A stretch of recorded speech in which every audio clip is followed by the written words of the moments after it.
Mungkin birokrasi sudah tidak asing lagi untuk kita dengar. Mendengar kata birokrasi, yang ada dalam pikiran kita adalah korupsi, antri, berbelit, tidak transparan, dan menghambat. Apakah itu arti dari birokrasi?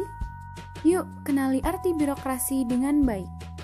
Apa sih itu birokrasi?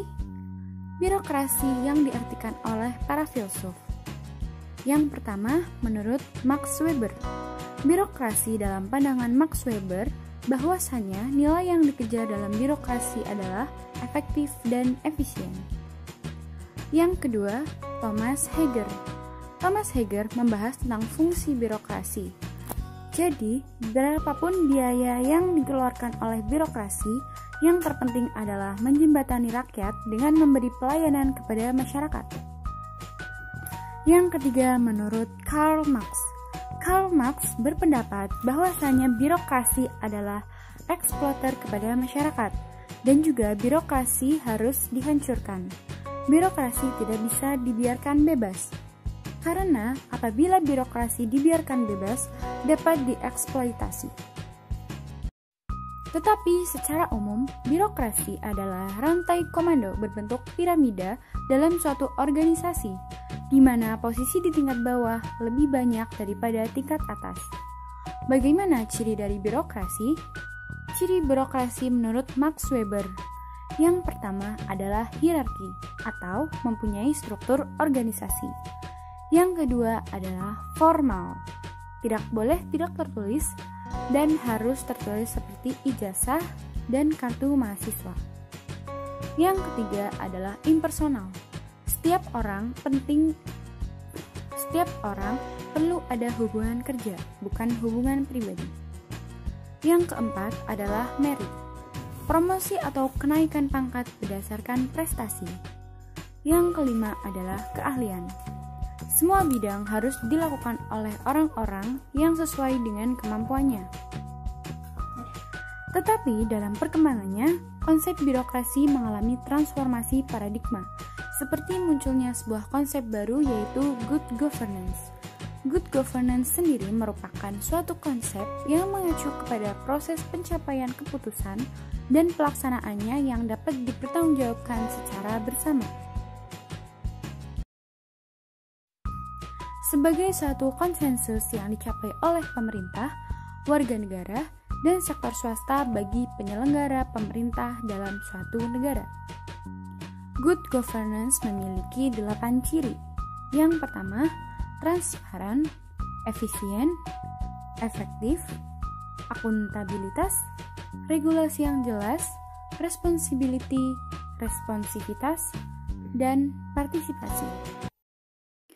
Indonesia sendiri, kualitas birokrasinya menduduki ranking 34. Maka dari itu, untuk mencapai good governance, salah satu upaya yang dilakukan adalah reformasi birokrasi. Apa itu reformasi birokrasi? Reformasi birokrasi merupakan proses bagaimana kebaikan birokrasi dalam segala aspek yang menjadikan birokrasi menjadi efektif. Reformasi birokrasi dilaksanakan dalam rangka mewujudkan tata kelola pemerintah yang baik atau good governance, di mana reformasi birokrasi adalah langkah strategis untuk membangun aparatur sipil negara agar lebih berkualitas dalam mengemban tugas umum pemerintahan sebagai penyelenggara pelayanan publik dengan tujuan memenuhi kebutuhan masyarakat baik berupa barang atau jasa sesuai dengan standar dan peraturan yang telah ditetapkan. Definisi reformasi birokrasi menurut Menpan adalah upaya untuk melakukan pembaharuan dan perubahan mendasar terhadap sistem penyelenggaraan pemerintahan, terutama menyangkut aspek-aspek pada penerapan pelayanan prima. Sehingga dapat dipahami bahwa reformasi birokrasi merupakan usaha pemerintah dalam mengubah sistem penyelenggaraan pemerintah dengan lebih baik. Salah satu contoh reformasi birokrasi yaitu dalam aspek pelayanan publik. Berdasarkan pasal 1 ayat 1 Undang-Undang Nomor 25 Tahun 2009 bahwa pelayanan publik adalah kegiatan atau rangkaian kegiatan dalam rangka pemenuhan kebutuhan pelayanan sesuai dengan peraturan perundang-undangan bagi setiap warga negara dan penduduk atas barang, jasa, dan atau pelayanan administratif yang diselenggarakan oleh penyelenggara pelayanan publik. Adapun reformasi pelayanan publik pada dasarnya bertujuan untuk memperbaiki dan meningkatkan kualitas pelayanan publik. Berdasarkan ketiga konsep tersebut, pada hakikatnya saling berhubungan karena reformasi birokrasi bertujuan untuk meningkatkan kualitas pelayanan publik. Salah satu contoh reformasi pelayanan publik adalah Mall Pelayanan Publik. Mall pelayanan publik merupakan aktivitas penyelenggaraan publik, barang, jasa, dan administrasi guna perluasan pelayanan publik yang ada di Indonesia.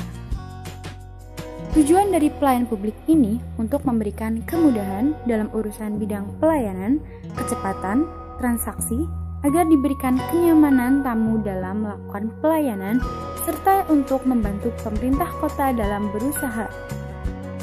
Prinsip yang harus disiapkan ialah keterpaduan yang saling bersinergi, berdaya guna yang menyatakan bahwa ini adalah untuk kemudahan rakyat, serta koordinasi, akuntabilitas, aksesibilitas, dan harus diperhatikan dalam hal pembentukan pelayanan publik.